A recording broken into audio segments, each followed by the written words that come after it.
Well, we're back again, and this is part 2. And we're going to talk about Rishi. Has Rishi been successful with his 5-point plan?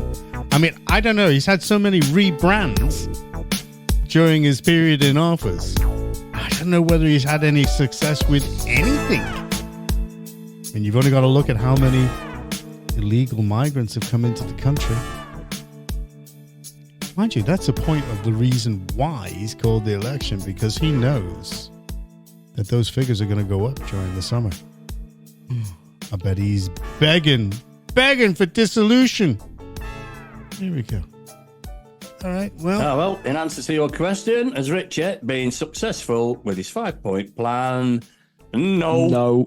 On to part 3. That's the end of that. Is that it? It's going to be that quick.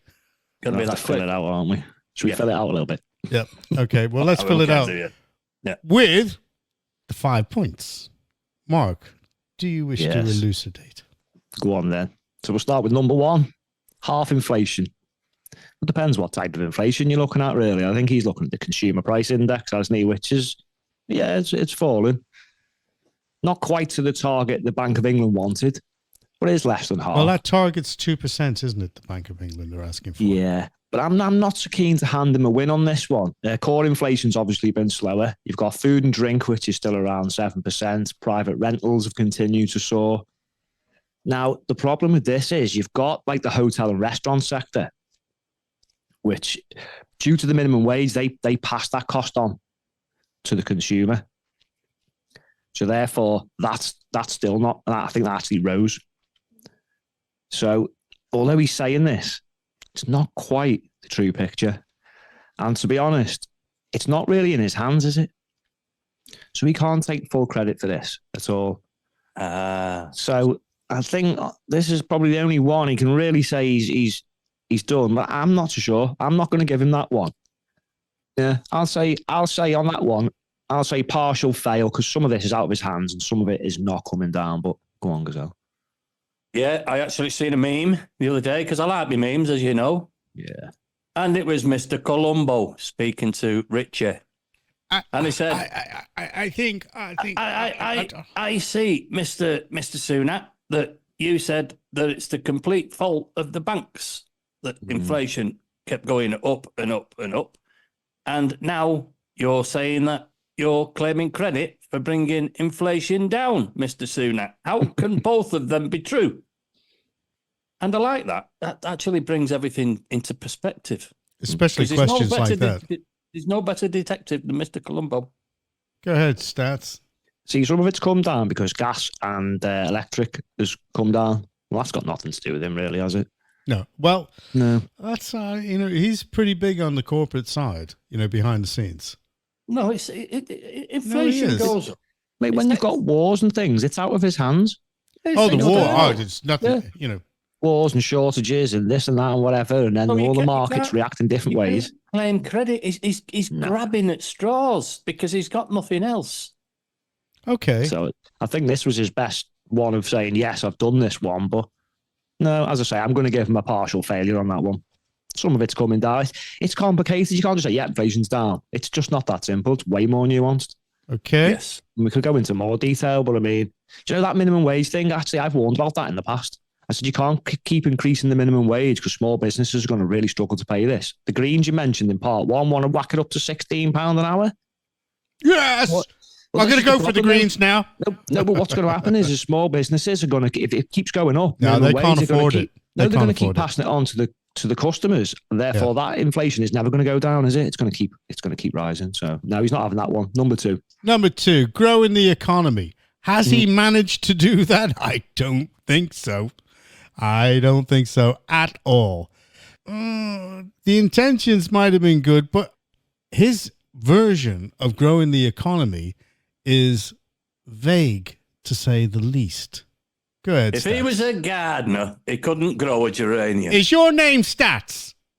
You're the Gazelle. No, mine's not Stats. Are you not listening? He's right, though. He couldn't grow anything, could he? No, I didn't. Literally. Sorry, I do apologise. He couldn't grow a weed. No, ONS data said the UK economy was stagnant or shrank for most of 2023. Oops. Oh, I totally agree with it. It's skank. I'll tell you, it's skank. Totally and we ended with a minor recession of 0.3% in the final quarter. All right, I think another straw he's clasping at here is the 0.6% rise this year, which is hardly worth shouting about, is it? I don't think is it. Come on, grow up. I'm laughing at the Gazelle. I'm trying not to laugh. I'm talking here. Oh, you gotta laugh. You gotta laugh. Have you finished that point? You've got to laugh at this next one. Yeah, I think the point's been made. I think grow the economy. Big family fortune says nope. Yeah. Okay. And like the Warrington debt, do you think Rishi has reduced the debt? Oh, I have this theory about the money tree. I'm just going to run a whole spiel on the money tree. I am. Well, he said to make sure that our national debt is falling. Again, very vague. Go ahead, Gazelle. Yeah, I mean, I remember years ago we used to listen to him, didn't we? We really used to listen to him. Did we? I'd say 15. Never listened to him before the Conservatives this stretch, when they used to say, "We haven't got a money tree," we used to believe him. But now he can find money down the back of a couch, any couch. I can't, and I clean sofas. I can't find any money, but they keep finding billions. And all they've got to do is shake that money tree. They've done it now with the blood disorder, which is, yes, people have to be compensated, but a figure of 10 billion, that's a lot of money. So they shake the money tree and they've got that. Ukraine, we haven't got any money, but they shake the money tree. Another 4 billion. So, yes, we have the money. And if they borrow the money, if they keep saying, well, we have to borrow the money, well, why don't they borrow the money to correct everything that's wrong with this broken Britain? Well, let's just say they're not borrowing the money. What they're doing is they're selling bonds. And that James bonds? Yes, James bonds. No, they're selling bonds. It's government bonds. They're selling the bonds, and that's where the money is coming from. And then they will then go and print up money, to do it because they've really managed. Want to sort of. Once you get into it, it's complicated. There, Mr. Landlord, but I think they're selling bungs. I don't know about bungs. Bunga, I really don't want to go into that at this stage. Go on, stats. Should we get to the nitty gritty? Go on. Number 3, debt, up by nearly 200 billion from January 2023. I think it's reached 2.7 trillion. So that's good. And as a proportion of GDP, debt has also continued to rise, exceeding the total GDP at 101.3%. So we're going to give them a big fat X for that one too. Okay, so that's they're a using no. the Warrington strategy then. It looks that way, mate. Yeah. Okay. Well, here's a good one. Does anybody need an operation? I think the Gazelle needs a lobotomy. I mean, standing for reform right now. Hey, we're running high. We're getting 8-9% in the polls, and you've got 630 people standing. You liar! You liar! It's more than 8%. It was actually up to 16% at some stages, but I don't know where that's ever come from. Well, it's just like anything to do with the market. It fluctuates, isn't it? You know? I mean, it's probably something to do with Richie. He's probably having a dabble at it and reducing us. Hey, well, he could have money. He could have money on reform. It could be in the form of a bet. He could also be behind the scenes. We're using the Diane abacus of politics. I don't know what's happening. And I want to know how the Lib Dums, right, they've only got 6 and 7%, and yet they're going to probably projected to get about 40 MPs. How do they get 40 MPs? Say that again. You went like a robot. You predicted to get how many MPs? The Lib Dums, right, are projected, I think they've got about 11 at the minute. They're projected to get about 25 or 30 MPs. Ain't going to happen. Right? Well, whatever it they is get. not going to happen. Well, even if they get 4 or 5, I mean, why did they get MPs on 8%? And yet, remember UKIP? Remember the old days when UKIP got 4 million votes and they didn't get one MP? Get anything. So why do the Lib Dems? Can somebody educate me on this? Because I want to see. I want to win this, right? So can somebody educate me onto why? We're going off the point. Yeah. Waiting list. Waiting list. Has I he know I'm cut? going to win. I want to win. I want No to one win. knows. I No wanna one win. knows, Trev. No one knows. It's a mystery. It is a mystery. Has he Like, I cut? beat them. Oh, Jesus. Who's going to get... I'll mute the both of you to actually get this through. Go on then. You see? Muted. There we go. Right. Okay. Now, cut waiting lists. Has he been able to do that?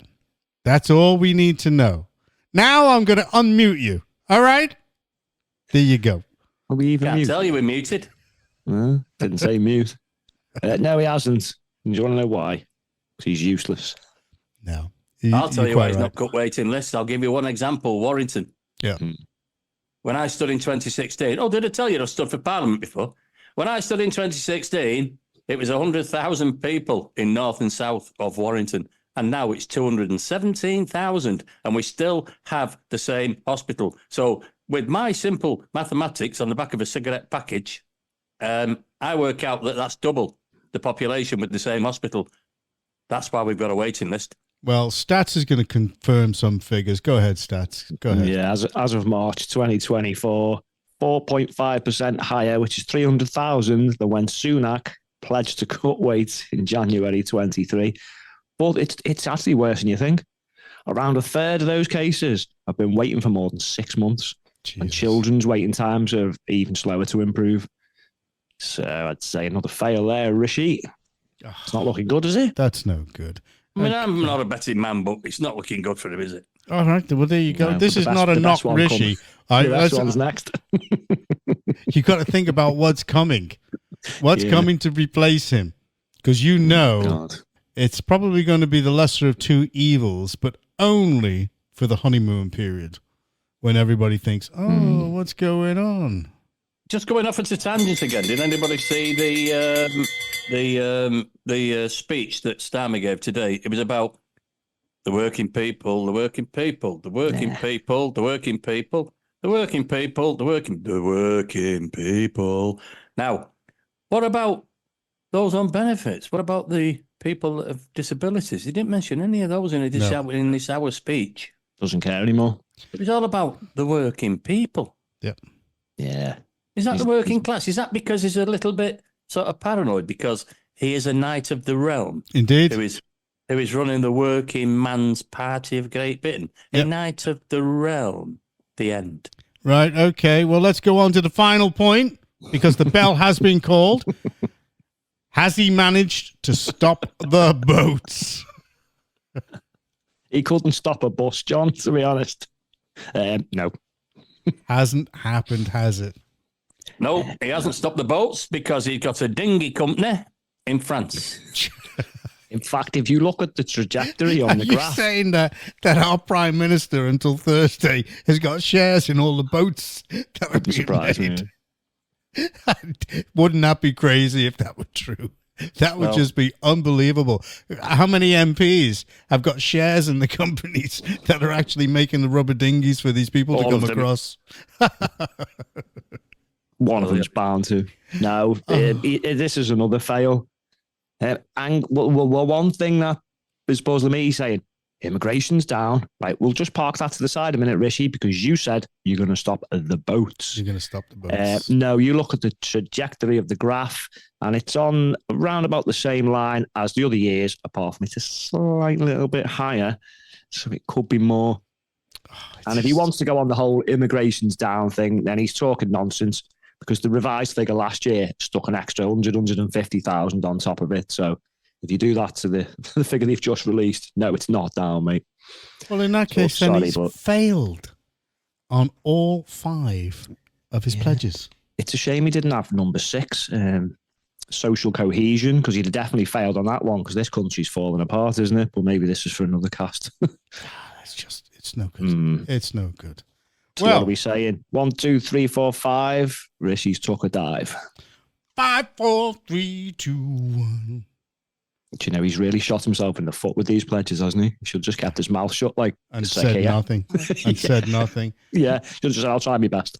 Okay, well, that's the end of part 2. I don't know. I don't think that he really does feel that he's got a chance at all. And Starmer, I'll say it again, it's Labour's election to lose.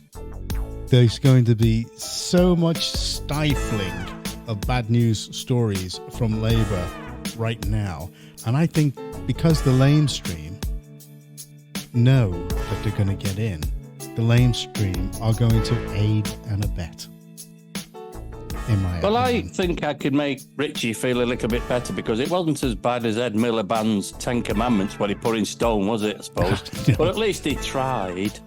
Indeed. Oh. Oh.